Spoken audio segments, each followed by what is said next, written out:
Hi guys, and welcome back to the channel.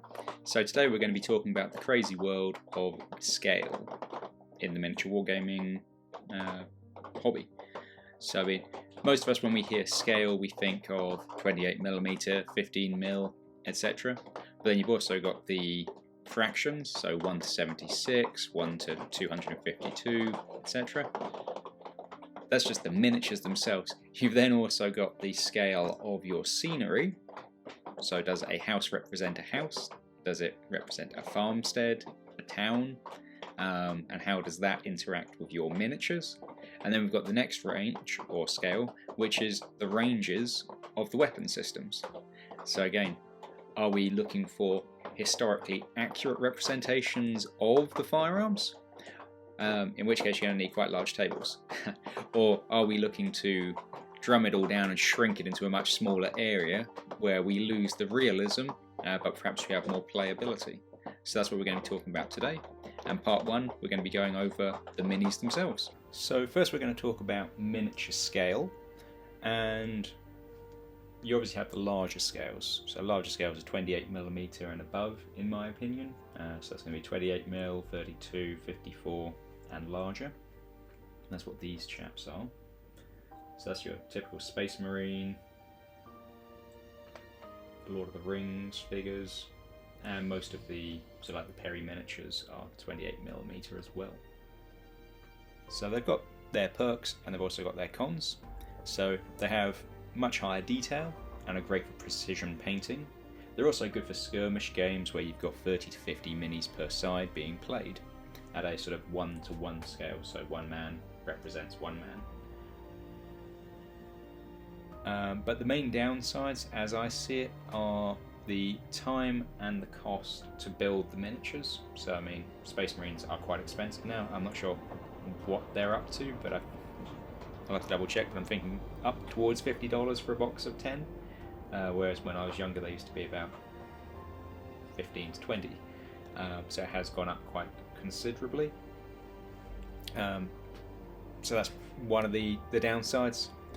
Plus, if you're trying to create large battles, if we're going with the more historical, then to have a regiment being represented by, say, 20 large figures doesn't really look accurate. It looks more like a mob moving forwards rather than a regiment being represented. That's just my opinion, but that's for me one of the cons. Also, with the larger scales, you come into the issue of range of the weapons. And so if you want to have realistic ranges, pretty well everything is within range from turn 1. Anything on the table can be hit either by small arms fire or indirect fire. So your opportunities to really use tactics and maneuver are pretty well limited. I watch a lot of the videos on YouTube where it'll be the mega apocalypse battle, I don't know, 100,000 point army or something like that. And it looks really impressive, but it is literally the whole table edge crammed full of as many figures as you can get on the table. And yeah, then as soon as the big guns fire, whole chunks get wiped out, and you kind of think, it's cool, but it's not really tactical. So for me, that's a bit of a turn off, but hey, if you enjoy that sort of thing, it's great. So then the next scales are the sort of mid-range scales, and they're going to be your sort of 12mm up to about 20mm, in my opinion. You could go as far as sort of 25, which would be this chap. So 25, 20, or I think it's 1 to 76. That's 15mm, and then that's the Warlord Games, which I think they're like 12 point something. So with that sort of scale, you still get a pretty reasonable level of detail. It's not quite the same as you'd get on the larger, but now, I mean, you can kind of see the belts and things on these. It's pretty good. You can see all of his pouches. So the detail is still there, depending on how much effort you want to put into the miniatures. For this sort of scale, it is good, again, for a 1-for-1 representation, one man representing one man on the table. But due to the smaller scale of the miniatures, it's much easier to get a lot more troops onto the table. So you can still fight your skirmish games, but you can also go up to larger games. So if you think Flames of War, which are more, instead of platoon, they're more company level. This sort of scale is going to be better for that, at least in my opinion. At this sort of level again, you can go one man, one base, or you could do the sort of Flames of War where you have 5 or 6 men per base. That is really optional. That's entirely up to you and how you like to play your games. But it does give you that flexibility. I'd say the big bonus for this is the cost, though. I mean, with Plastic Soldier Company, I think it was, I'd have to double check and I'll put it in the comments, I think it's $25 for a box, and that came with about 3 platoons. Well, I think it was about 120 figures. So you basically got an entire company for $20, whereas for a Space Marine, you're looking at about $50 for 10 miniatures. So there is that to take into account, just the quantity and scale that you get. Then when you want to build the big mass battles, again, it just allows you to do that on the same size table as you would have for a 28mm, where you don't have any flexibility for manoeuvre. In the smaller scales, you do gain that. So that's pretty good if you're interested in that sort of thing. If you want to be more of a, you're not just recreating the historical battle as it was, but you want to try different techniques at Waterloo. Oh, why don't we try a flanking manoeuvre to the left, or why don't we do X, Y, or Z? Having that option with the smaller allows you to do that. So it's more, in my opinion, again, slightly more interesting. And then once we've done those, we then move to the micro, or at least I class them as micro scale, which is sort of 6mm and smaller. You could say 10mm and smaller.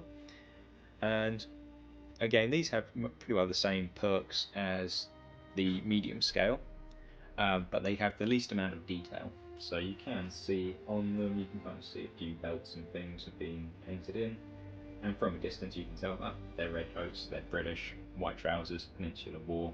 You can see enough to know who they are supposed to be, but you're not going to go into the detail of even the Warlord Games epic battles. And if I don't have any, but if you had 28mm, again, your detail would go up drastically. Being in small scale, you get a lot more miniatures to the base. I think there's 24 on that base, as opposed to 20 on that one, and then singles on the rest. So you can get the mass of troops on the table and move them around a lot more easily. Same size table as I was saying for the 28, you would have plenty of space down at 6mm to be able to do whatever you wanted, so just create whole new options and tactics. Again, cost. These are cents per mini. I think it's like $5, or might be less than that. It might even be like $3, or I can't remember. Anyway, very, very cheap. You're looking at a couple of cents per figure, rather than a couple of dollars per figure, and in the upper scales. So that's a definite bonus. So yeah, as I said, you've got pros and you've got cons for all of them. I would say for skirmishing, the bigger scale is best, and if you're large scale wargaming, the smaller. Or if you just want to have one scale to try and do it all, then go for your mid-range, either 20 or 15. Before we leave talking about miniature scale, there is also another scale which people don't often talk about, and that's scale within the scale. So if you think of the Space Marine, in Warhammer lore, or 40,000 lore, they're supposed to be, I think, 7 to 10 feet. I think they're about 8 foot on average. And they always talk about a human coming up to about chest height. So if you have another 28mm human, they're not actually right because they're the same head height. So you really need to be looking at a 20mm figure, just put that in there to represent the base, but a 20mm figure to sort of come up to his chest height. So within Games Workshop's own range, which is 28mm, their Imperial Guard are too large a scale to be accurate to the Space Marines. They're supposed to be smaller people compared to these super sized, super muscular super soldiers. So yeah, you would definitely, really, if you wanted to do it accurately, you'd need to use your Imperial Guard in a 20mm scale, possibly even 15, but I would say that would be going a little bit small. That would be more like a Primarch against a human. But just an interesting point. So if I were to do an Imperial Guard army, I would probably use sort of 20 mil for my Imperial Guard, and maybe put 2 or 3 to a base, and then it would just sort of give you that impression. So there's quite a few different types. And then if you're going to be using scenery from the railroads, then N gauge tends to be around 10mm, HO is around 18mm, so different miniatures and different scenery scales can be interchangeable, but be careful as there will be a difference. So just keep that in mind. And now talking of scenery, that's what our second part is going to be. So now that you have your minis selected, you now need to decide on what your scenery is going to be, basically. So, does a single house on the table represent a house? Does it represent a farmstead with barns and outhouses? Is it a small village, or is it even representing a town? This will be affected by what your minis represent. If the one base represents 1 to 10 men, so 1 man, or imagine that's 10 men, if they're all representing an individual, then a single house could be realistic enough for it. Those ones.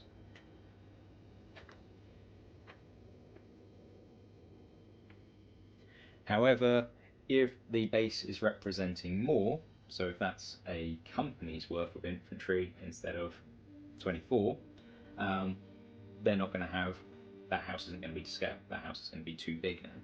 So under that circumstance, a company is going to be more likely to occupy a whole area of several houses instead of a single.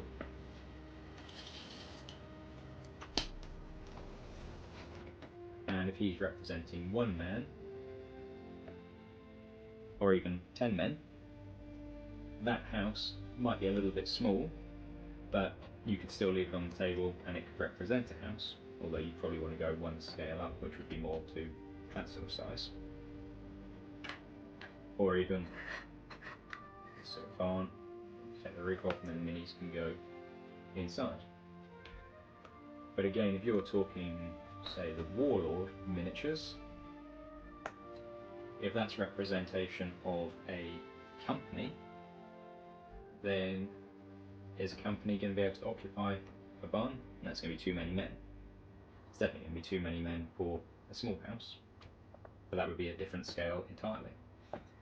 If that's representing an entire regiment, then this is completely overscale for the regiment.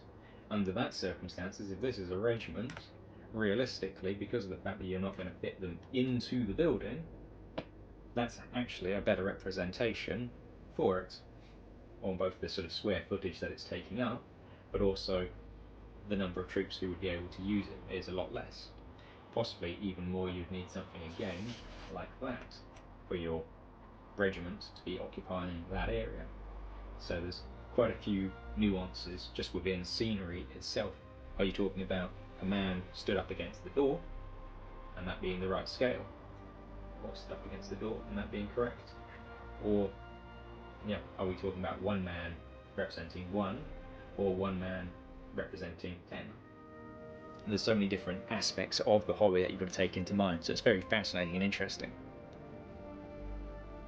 So again, it's entirely up to you as the player how you want your scenery to how and what you want your scenery to represent. Is it 1 man for 1? Is it 1 man to 10?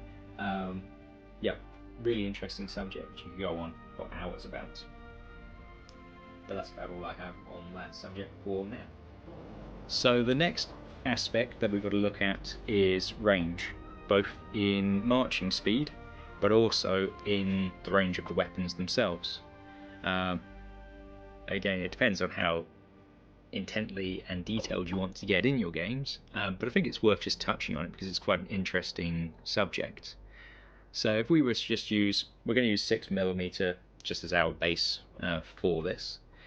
And so if we would say a Napoleonic 12-pounder had an effective range of 900 meters, although they could fire out to about 1800, but we'll just go with effective ranges. If we say 1mm on the mini equals 1 foot, and 3.2 feet equals 1 meter, then 3.2 millimeters per the 900 meter effective range means that an artillery piece will be effective on a 6mm tabletop at 2.8 meters. So if you've got a sheet of ply as your board, yeah, you're pretty well going to be in range from turn 1. Then if we were to say a musket had an effective range of 100 meters, using that same 3.2 millimeters per meter times by 100 gives us a 32 centimeter effective range. So I've just set up a quick demonstration. This is 2.8 meters where our artillery pieces are, and right down there is the effective range as we were talking about. So your infantry are a very long way away from the artillery, and if they're covering say 10 centimeters a turn, then yeah, you're looking at what, 28 turns then before they actually get up to the point that they'd be able to take on the guns in melee. So yeah, just gives you an idea of what sort of scale tables you would need if you wanted to represent things accurately. Those artillery pieces historically could fire approximately 2 rounds a minute. Probably some could go faster, but on average it was about 2. And musketeers could get anywhere, depending on quality of the troops, anywhere from 2 to 4 shots per minute. So if we're talking about troops marching forwards over 32 centimeters, depending on the speed, if they were to go say 10 centimeters a turn, then they're going to get 3 volleys before they get into bayonet range. Then if we just talk about marching pace, so the marching pace for most armies was around 75 to 76 paces per minute. This isn't doubling, this is just regular marching. So at 75 to 76 paces per minute, and a pace was 30 inches, that equates to about 2,250 inches, or 57 meters per minute. So it'd probably be close to 50 on the field when you take into effect boggy ground, people getting killed around you, just the realities of war. So it'd probably be close to about 50 meters a minute. So for a unit to close with the enemy to bayonet range will take approximately 2 minutes to cover 100 meters, or probably slightly longer. And they're likely to receive anywhere from 4 to 8 volleys in that period, which is why a lot of troops, when they were advancing, never even got close, because if the enemy could just stand there and volley, they just took the casualties and fell apart. So yeah, it kind of gives you an idea of your scales and your ranges in comparison to that. Then if we move forwards to the sort of modern warfare of World War I to the present, the effective ranges of most rifles are 400 to 600 meters, although they can fire out further. So on the table, then that would be anywhere from about 128 to 192 centimeters, so heading up towards the 2 meter mark again. And they'd be getting 20 plus shots per minute. Machine guns have ranges over 1 kilometer, and modern artillery and tanks multiple kilometers. So realistically, in modern games, the whole table will be in range from all but some pistols, basically, from turn 1, unless there's something blocking the line of sight. And bear in mind that we've just been using 6mm as our ranges. If you were to increase those up to 15mm or 28mm, then you're going to be looking at doubling, tripling, even timesing those by 5. And you can see very quickly that the ranges become astronomical and our tables don't cover it. So then we see rules that limit the ranges, but again, this limit affects the overall scale of the game as a whole. So it is a whole heck of a mess when it comes to scale. And for me, this is part of the fun of the games that we play, and also how it grants us as creators the space we need to imagine new rules or revamp old ones. Do you want to design rules that conform to all 3 of the above scales, but it will be a truly niche game? Or do you want to build rules that abstract some, or all of them, but end up appealing to more players? I'd be really interested to hear your opinions in the comments. And if you haven't, please like and subscribe. Till next time, just keep gaming.